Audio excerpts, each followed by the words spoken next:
Alguns anos atrás, ainda quando eu estava no seminário me preparando para ser padre, eu ganhei um livrozinho de presente, que com certeza foi um dos mais bonitos que eu já li até hoje na minha vida todinha. Um livro curtinho, dá para ler em 1 ou 2 dias, se você pegar direto, talvez umas 2 horas você consiga lê-lo todo. Chamado 5 Pães e 2 Peixes. Este livro é de um cardeal vietnamita, Van Thuan. Ele foi preso pelo regime comunista do seu país, ficou alguns anos na prisão, impossibilitado de estar presente fisicamente com o seu povo. Ele sofreu durante alguns anos o cárcere, e ali ele escreve essas memórias que estão contidas neste livro, 5 Pães e 2 Peixes.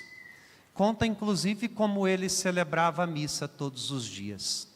Era um homem bom, até os soldados que o vigiavam gostavam dele, levavam hóstia, vinho, ele não tinha os objetos de cálice, colocava as gotinhas de vinho na palma de sua mão, celebrava, sabia de cor uma única oração eucarística, e isso foi durante anos. E ele conta as experiências que ali teve, principalmente como ele se associou à cruz de Jesus. No livro, a gente não encontra nenhum tom de revolta. Não é alguém que está indignado pela condição injusta que ele está padecendo. Se encontra ali a imagem de um coração de pastor que está preocupado com o seu povo, o povo que ele havia deixado. E ele fala neste livro que a cadeia o priva do seu corpo físico, mas a sua alma é tão livre que mesmo ali no cárcere, ele consegue dar o testemunho do Senhor Jesus, a quem ele amou tanto. Depois foi libertado, foi exilado no Vaticano, já tem uns 20 anos mais que faleceu, já foi, se eu não me engano, beatificado, está em processo também. Aquele livro tocou profundamente o meu coração, me fez pensar muitas coisas. Também, a cada domingo que a gente vem à missa, é costume a gente escutar um trecho das cartas de Paulo. Elas estão presentes no Novo Testamento. Muitas delas, graças a Deus, chegaram até nós. Carta de Paulo aos Coríntios, Romanos, Filipenses, Efésios, Colossenses, Tito, Timóteo, enfim, várias delas. Algumas destas cartas também foram escritas em um ambiente de prisão. São 4. Nós chamamos as cartas de prisão. Uma destas cartas é a carta aos Efésios. Nós escutamos também um trecho desta carta, aonde o apóstolo está preso, encarcerado, padecendo fisicamente, o seu corpo está sendo punido, mas ainda assim não existe um tom de revolta. Não é alguém que está indignado, que clama por justiça. Se percebe uma preocupação com os seus. Por isso que mesmo diante da situação difícil que ele está vivendo, ele escreve essas cartas porque está preocupado com aqueles que estão do lado de fora. É a capacidade do testemunho que mesmo sem as palavras ditas é capaz de convencer. A gente sabe que Paulo se encontra preso pelos documentos históricos e também pela própria carta, que deixa transparecer isso de forma muito rasgada. Aliás, na missa de hoje nós escutamos isso na segunda leitura. Eu, prisioneiro no Senhor, vos exorto. É o mesmo que dizer, eu estou trancado neste lugar. Ele vai dizer isso em outros momentos. Eu desejo ardentemente estar junto de vós. Eu queria estar aí, falar essas coisas pessoalmente. olhar nos olhos de vocês e falar as coisas que estão aqui dentro do meu coração. Infelizmente eu não posso. Aliás, é alguém que sabe que a morte é iminente, que está vivendo os últimos dias de sua vida, mas ainda assim existe um cuidado, um carinho, uma preocupação por aqueles que estão do lado de fora e que para Paulo precisam do seu testemunho. Por isso que ele escreve estas cartas para deixar uma mensagem, porque ele quer convencer os cristãos de Éfeso, como quer convencer a cada um de nós, porque a palavra de Deus, ela é sempre viva, ela é sempre atual, é como se estivesse escrita hoje, da necessidade, aqui nesta ocasião, de permanecer firmes no Senhor, com o olhar fixo nele, aquele dom de crer, uma só fé, que deve ser guardada como a coisa mais importante que a gente tem na vida. Hoje nós estamos celebrando a solenidade da ascensão de Jesus para os céus. Lucas, no livro dos Atos dos Apóstolos, nos lembra deste momento, transcorrido 40 dias da ressurreição do Senhor, aonde Ele apareceu para os seus, para reafirmar a fé, para encorajá-los, para motivá-los. Agora Ele sobe para junto de Deus, está sentado à direita de seu Pai. É o mistério da solenidade que hoje nós estamos celebrando, a subida de Jesus para junto de Deus. A liturgia, pela palavra de Deus proclamada a cada dia, a cada domingo, e muitas vezes essa palavra não penetra o íntimo do nosso coração, porque a gente vive num mundo disperso, num mundo barulhento, que tem dificuldade de escutar Deus, que tem dificuldade de acolher essa palavra, aonde essa palavra não consegue mais transformar a nossa vida, o nosso coração. Mas nós fomos escutando de maneira muito proposital, até para nos convencer também da necessidade de permanecer. Jesus, até num tom de despedida para os seus discípulos, os convidava: permanecei em mim. Olha, vocês irão enfrentar as provas, as dificuldades, as cadeias, as prisões, as cruzes, vocês terão que passar por tudo isso, mas permaneçam em mim, fiquem comigo até o fim. Aliás, é uma de suas promessas: eu estarei convosco até o fim, até o último instante. Mas para isso se fazia necessário esta permanência, o olhar fixo no Senhor, as coisas do alto, aquelas coisas que não passam jamais. E era exatamente isso que sobrava no coração de Paulo, no coração do cardeal Vantuan, mesmo impossibilitados de tudo. O olhar permanecia fixo no Senhor Jesus. O coração estava voltado de tal forma para Deus que tudo mais perdia o sentido e eles se deixavam preencher por essa graça tão especial que era naquele momento como a força para permanecerem em pé. Nós vivemos hoje uma cultura volátil. O que isso significa, padre? Hoje a gente quer se encaixar neste mundo. É uma sociedade líquida. As pessoas tentam a todo momento se encontrar. E ao mesmo tempo existe um grande vazio no coração. Um vazio que nunca pode ser preenchido. A gente vai se adequando, nós vamos nos encaixando a culturas, a costumes, sem se dar conta de que isso cada vez mais tem provocado em nós um desvio do olhar. E quando desviamos o olhar do Senhor, assim como aconteceu com Pedro que caminhou sobre as águas, afundamos. Quando na vida a nossa prioridade deixa de ser Deus, quando não temos mais o nosso coração voltado para Ele, quando não pensamos mais nas realidades futuras, tudo mais perde a graça, o sabor, e a gente passa a viver conforme esta mentalidade do adaptar-se. Nós escutamos Paulo dizer sobre isso, né? Uma só fé, um só batismo, Guardem isso como patrimônio maior, como dom mais precioso que vocês possuem. E é triste a gente ver que as pessoas tratam isso, que é algo tão sagrado, de forma tão banal, tão superficial, não se dão conta desses tesouros, não se dão conta daquilo que realmente pode e é capaz de preencher o nosso coração.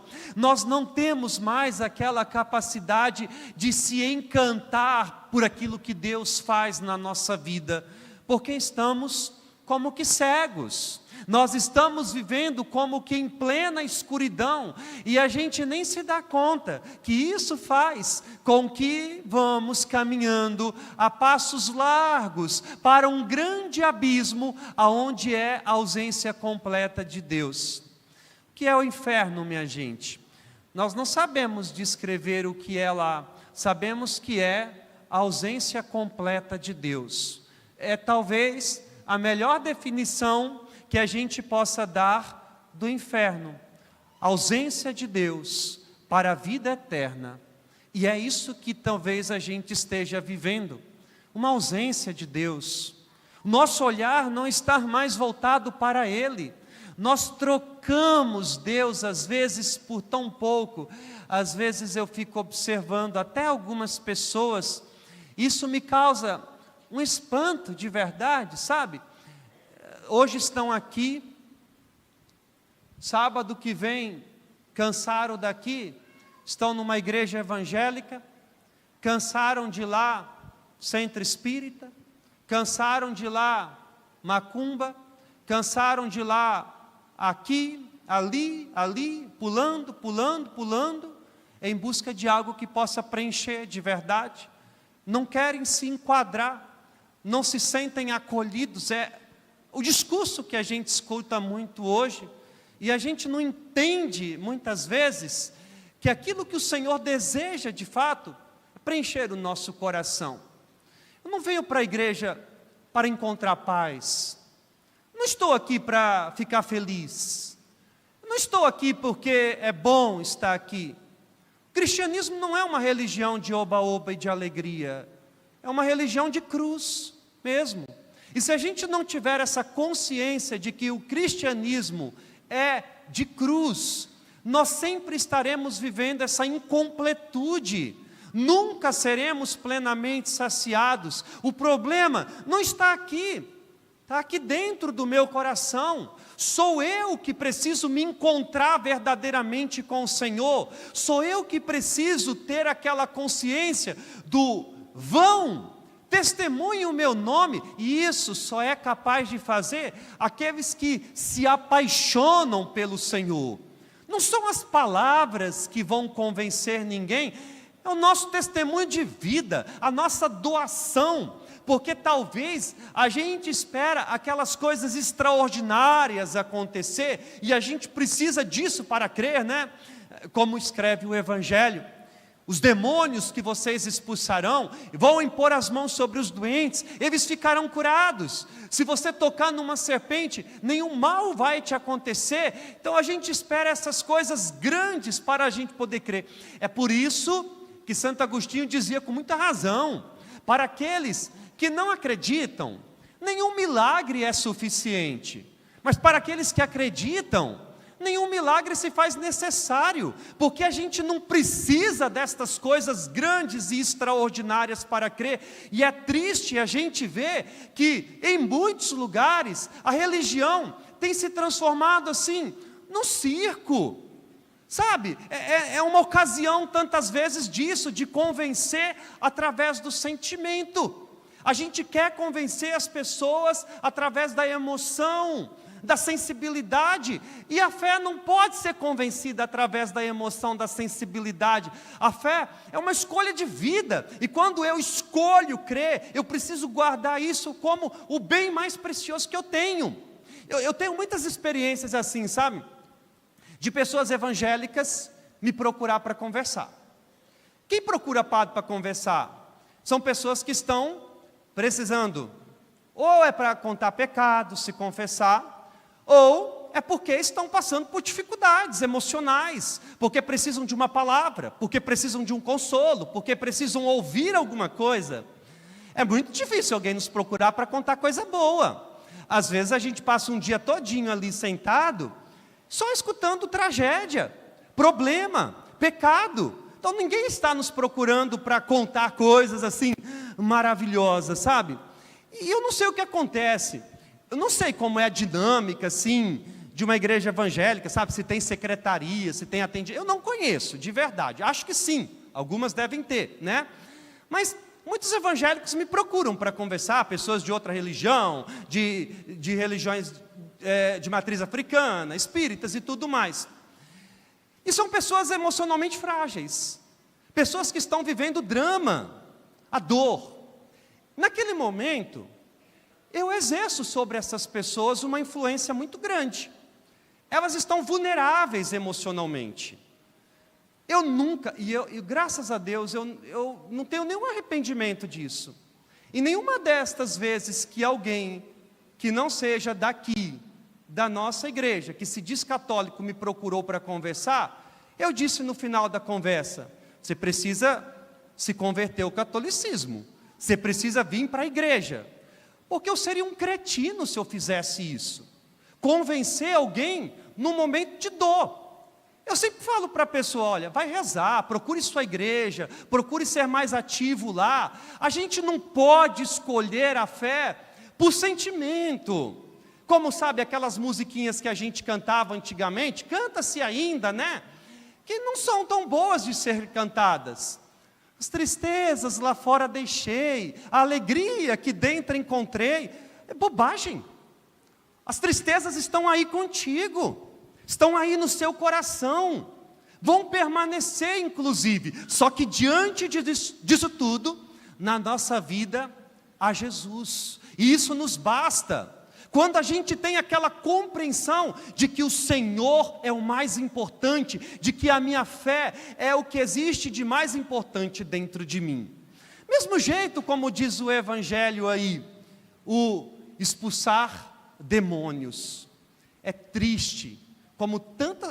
Aqui, estou incluindo todos, padres e pastores e quem quiser vestir a carapuça.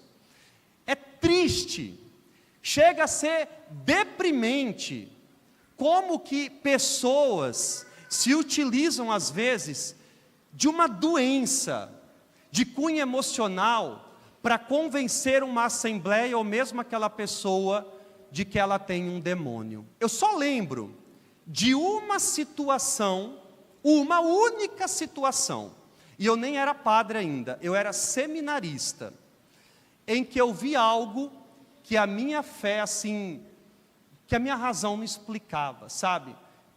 Eu até quis correr, eu estava ali acompanhando um padre de tanto medo que eu fiquei, assim. Mas como padre, eu nunca vi. A todo momento as pessoas chamam a gente para tirar demônio, né? Mas eu nunca vi uma situação em que eu pudesse dizer assim: olha, aqui realmente é algo sobrenatural.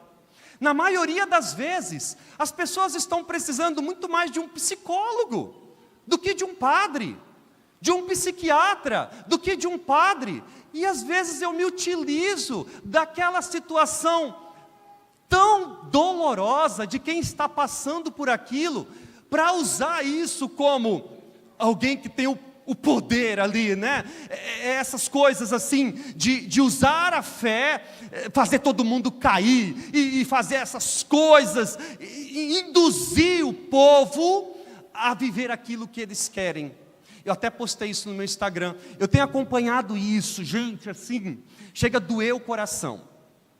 Algumas pessoas querendo convencer, e com umas citações assim, burra, sabe, ignorante mesmo, assim, eu não tenho palavras, de fato, assim, para explicar. Eu queria poder explicar, mas eu não consigo. Tipo, o discurso é assim: Jesus era rico. Um dia desse eu vi um pastor dizendo que ele tinha certeza que Jesus era rico, porque Jesus, olha a citação que ele usou: Jesus sentou-se à beira da praia e ensinou aos discípulos. Aí o pastor dizia, sentou à beira, ele tinha uma casa de praia. Por que ele tinha uma casa de praia? Porque ele trabalhou desde os 12 anos, assumiu a carpintaria de Nazaré, depois da morte de José, trabalhou, ajuntou um dinheiro e comprou uma casa de praia. Para mim, eu me recuso a acreditar, uma profunda ignorância mesmo, sabe, de você não ter o mínimo de conhecimento de escritura de nada, ou o que eu acredito que seja, querer convencer as pessoas que estão escutando de que a riqueza que eles têm é justificável. Não é errado um pastor ser rico, não é isso que eu estou falando, desde que a sua riqueza não venha de ofertas e dízimo de fiéis. Se vier disso, ele é um lobo vestido de cordeiro, e nada mais do que isso, porque nenhum fiel deve dar dízimo e oferta para enriquecer um pastor e um padre, não pode. Gente, é bom vocês até saberem disso. Daqui a pouco vocês consagraram o dízimo de vocês, a oferta e tudo mais. A equipe do dízimo está aí, eles vão pegar o dinheiro, uns 4, 5 pessoas da comunidade aí, que vão contar esse dinheiro na secretaria da paróquia, na semana, vão prestar conta de tudo, entrou tanto, a secretária vai lançar no sistema da cúria diocesana, entrou isso. Esse dinheiro nem passa pela minha mão, é bom vocês saberem disso. Eu administro o dinheiro, eu sou administrador dessa paróquia, mas para eu ir lá na feira comprar uma galinha caipira, eu tenho que ter uma nota fiscal, e trazer, justificando que eu comprei uma galinha para fazer lá em casa, uma galinha caipira, para prestar contas. Esse dinheiro não é do padre, o dinheiro que as pessoas dão não são dos pastores, é esse mundo que está doente, aonde as pessoas estão fazendo da fé um comércio, e a gente está cada vez mais tratando fé como algo banal.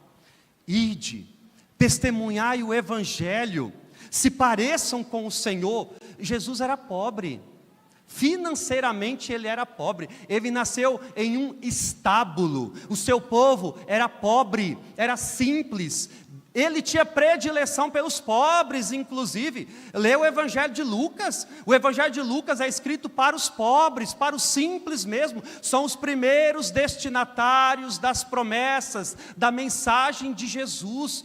Querer convencer do contrário para justificar os seus luxos é de uma maldade que não tem fim.